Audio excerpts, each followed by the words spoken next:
Trendspotting, l'émission des tendances à venir. Bienvenue dans le programme qui décrypte les tendances émergentes, vous emmène dans le futur et vous donne un temps d'avance pour anticiper les risques et les opportunités à venir. Je suis Michel Lévy-Provençal et à chaque épisode, nous découvrons ensemble une tendance, un territoire, des technologies, des usages, des modes de vie qui émergent et qui changent notre monde. Aujourd'hui, je vous propose de nous interroger sur les grandes tendances qui vont changer la manière dont nous allons vieillir et vivre vieux et en meilleure santé d'ici à 2040. En 1974, Bob Dylan chantait pour la première fois Forever Young, un tube planétaire qui a été repris et parfois plagié par de nombreux artistes. Les paroles de la chanson disent « Puissent tes mains être toujours occupées, puissent tes pieds être toujours alertes, puisse ton cœur toujours être joyeux, puisses-tu rester jeune pour toujours, forever young ». Tout l'enjeu du grand âge, expression consacrée aujourd'hui pour parler de la vieillesse, est parfaitement résumé dans ces mots. L'enjeu du vieillissement consiste, paradoxalement, à rester jeune le plus longtemps possible. C'est-à-dire à demeurer en bonne santé sur tous les plans. Le plan physique, le plan psychologique, le plan affectif, le plan économique, le plan social. La bonne nouvelle est que d'ici 2040, les experts pensent que de nombreuses maladies pourraient être retardées, voire entièrement éliminées grâce aux avancées de la médecine. Alzheimer, le cancer et le diabète pourraient rejoindre la polio parmi les maladies disparues. Dans le futur, la façon dont les gens vieilliront pourrait être très différente de celle d'aujourd'hui. Une des premières évolutions que ce changement de paradigme pourrait provoquer est la redéfinition des concepts de travail et de retraite. Il est probable que d'ici 2040, nous n'utilisions plus le mot retraite. La façon dont nous pensons nos vies, l'école, le travail, la période de retraite aura probablement largement été transformée. Nous bénéficierons certainement de talents de plus en plus âgés, expérimentés et compétents sur le marché du travail. Nous apprendrons à tout âge. Les seniors rejoindront possiblement les rangs des nombreux slasheurs, freelanceurs, travailleurs indépendants. Il y a déjà plus de 10 ans, le designer Stefan Sagmeister donnait un TED Talk visionnaire sur la manière dont il envisageait la retraite dans le futur. Plutôt que de consacrer 20 ou 30 ans de sa vie à ne plus travailler, il a décidé tous les 7 ans de fermer son studio de design pour vivre une année sabbatique. Cette retraite échelonnée tout au long de la vie lui permet de prendre le temps de profiter de son existence tant qu'il est en bonne santé. Et accessoirement, de se rafraîchir les idées pour mieux revenir travailler. Évidemment, tout le monde ne peut pas se permettre ce luxe, mais cela ne devrait pas nous interdire de remettre en question le modèle actuel au regard notamment de l'augmentation de l'espérance de vie en bonne santé grâce à la médecine. Aujourd'hui déjà, il existe des solutions proposant les services de retraités leur permettant de conserver une activité économique et sociale.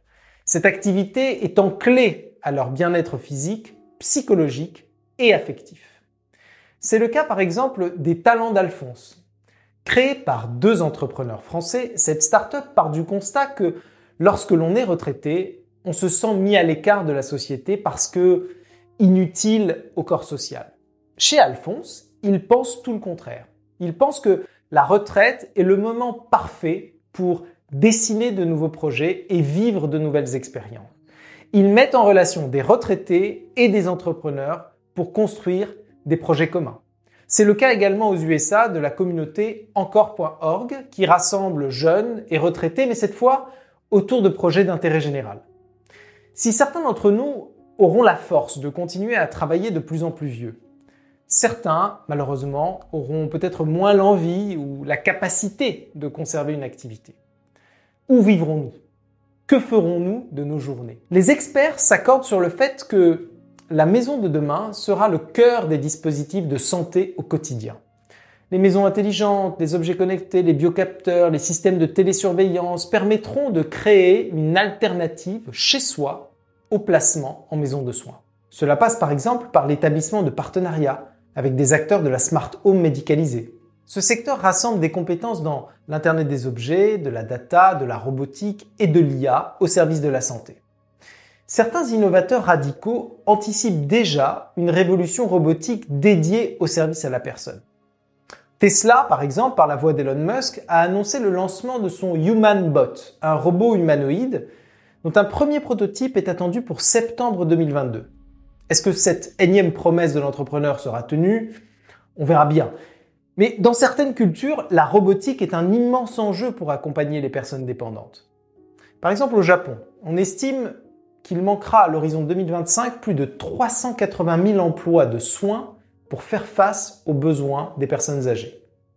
Et la présence de robots dans les maisons de retraite est dès aujourd'hui en croissance. Il existe déjà, aujourd'hui, des robots aidant par exemple à la mobilité ou permettant d'assister les soignants pour soulever les patients. Aujourd'hui aussi, les géants de la technologie investissent massivement dans le domaine de la santé connectée, de la surveillance ou du diagnostic. C'est ce qui fait d'Amazon ou d'Apple des entreprises leaders de la santé de demain. Le secteur de l'immobilier aura également à s'adapter à cette nouvelle donne, en proposant des nouveaux produits, des nouveaux services qui répondront à la population vieillissante, de plus en plus demandeuse d'autonomie. C'est un secteur qui devra créer de nouveaux types de lieux. C'est ce que font des acteurs émergents comme Jeannette en France ou Housingling en Angleterre, qui proposent des offres de co-living alternatives aux maisons de retraite traditionnelles. Ce sont des communautés de personnes qui vivent dans des habitations meublées constituées à la fois d'espaces privatifs et des espaces partagés et qui bénéficient de divers services mutualisés, le Wi-Fi, le ménage, le parking, la bibliothèque, les abonnements à des cours, des contenus, des infrastructures de bien-être, une salle de sport, un spa, des services de transport, et parfois même une conciergerie pour gérer les réceptions de livraison ou apporter et récupérer les vêtements du pressing. Les codes de ces maisons, de ces services de co-living trouvent plus leur inspiration dans l'hôtellerie que dans l'hôpital. Parmi ces communautés, il y a la plateforme Elementary Health, qui met en relation des personnes âgées autour de leurs passions, en fonction de leurs intérêts, et crée des solutions pour améliorer l'activité physique, sociale et mentale des adultes de 50 ans et plus. Phénomène nouveau également, les applications de rencontres pour les personnes âgées. Ces applications sont en plein essor. Aujourd'hui, un tiers des utilisateurs des applications de rencontres en ligne traditionnelles aux États-Unis ont plus de 50 ans. D'autant que, avec l'âge, les besoins de socialisation et de relations affectives vont augmenter. Dans ce domaine, les données sont claires. L'isolement relationnel a doublé en seulement 10 ans en France. Et cela même avant la crise sanitaire.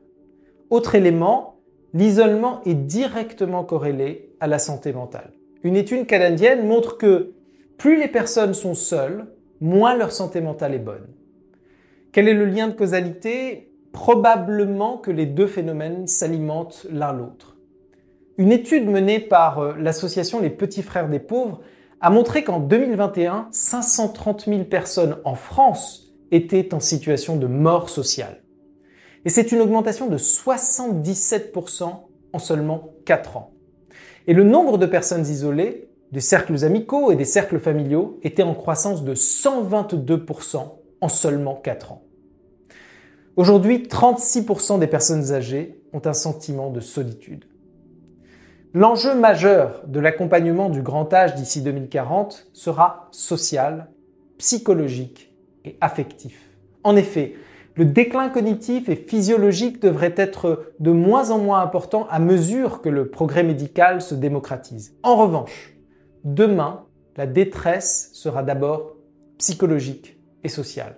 Elle nécessitera un accompagnement humain d'un tout autre ordre que l'accompagnement médical que nous connaissons. Le problème majeur, dans la plupart des cultures occidentales, est que la vieillesse est considérée comme une tare. Au début du XXe siècle, encore, de nombreuses personnes vivaient dans leurs fermes et les personnes âgées étaient les véritables propriétaires des biens, restaient les maîtres incontestés de la famille, et ce jusqu'à leur mort. Elles pouvaient être physiquement affaiblies et même perdre un peu la tête. On ne les mettait ni à l'hôpital, ni à l'asile. L'âge conférait une sorte de respectabilité qui existe de moins en moins de nos jours. Aujourd'hui, l'adjectif vieux est en général associé à des termes péjoratifs. Et notre rapport à la mort est tel que nous avons tendance à la refouler, à la refuser, à refuser de s'y confronter ou à vivre avec. Aujourd'hui, au mieux, nous déléguons aux maisons de retraite ce que nous ne souhaitons plus gérer et au pire, la solitude et la mort sociale sont les conséquences que vivent nos aînés. La bonne nouvelle est que, grâce notamment à la médecine et aux technologies, nous allons être de moins en moins dépendants et de plus en plus connectés. Et nous allons bénéficier aussi de plus en plus de solutions innovantes au fur et à mesure que cette population grandit. Et elle va grandir, cette population. En effet, les générations qui suivent les baby boomers sont nombreuses et vivront probablement encore plus longtemps. En 2016, aux États-Unis, il y avait 74 millions de baby boomers et 71 millions de millennials. On s'attend à ce que les millennials soient plus nombreux que les baby boomers, et ce sans compter les générations d'immigrants qui viennent grossir leur rang. De plus, les recherches sur la prolongation de l'espérance de vie sont financées à grand flot de milliards depuis déjà quelques années. Parmi les plus gros investisseurs dans ce domaine, on retrouve les géants du numérique américains et chinois. Ils expérimentent de nouveaux traitements contre le vieillissement. Encore en phase de test et sans preuve d'efficacité chez l'être humain, ils ont l'espoir de trouver cet élixir de jouvence qui nous permettra de prolonger notre espérance de vie au-delà de 100 ans, peut-être même 120 ans à la fin du siècle. Les chercheurs sont confiants sur les possibilités de ces traitements à l'horizon de 2040. Au point que Google a investi par exemple plusieurs milliards de dollars dans sa filiale Calico dédiée à l'augmentation de l'espérance de vie. En 2040, nous arriverons peut-être au début d'une ère où il n'y aura plus de seniors. Comment résoudrons-nous alors la grande crise démographique qui se profilera ? La démographie mondiale déclinera-t-elle à force de politique de natalité, de crise sanitaire ou de crise climatique ? Stabiliserons-nous le nombre d'humains sur Terre autour peut-être de 10 milliards d'individus? Ou au contraire, la population mondiale continuera-t-elle de croître et pousser les frontières au-delà de notre planète? Quoi qu'il en soit, il est fort probable, comme le prédisait Bob Dylan dans Forever Young, qu'avec l'âge, nos mains restent toujours occupées et nos pieds toujours alertes. Cependant, nos cœurs, pour rester joyeux et jeunes, devront parvenir à vaincre notre solitude. Et ça, c'est une autre histoire. C'était Trendspotting. Pour retrouver les références utilisées dans l'émission, consultez la description de cet épisode. Enfin, si vous avez aimé cet épisode, n'hésitez pas à mettre des étoiles, ajouter un avis sur vos plateformes préférées et vous abonner au programme afin d'être averti des nouveaux épisodes. Commentez-le, contactez-moi en ligne sur Twitter ou par email à michel@brightness.fr. Je serai ravi d'échanger avec vous. À très bientôt.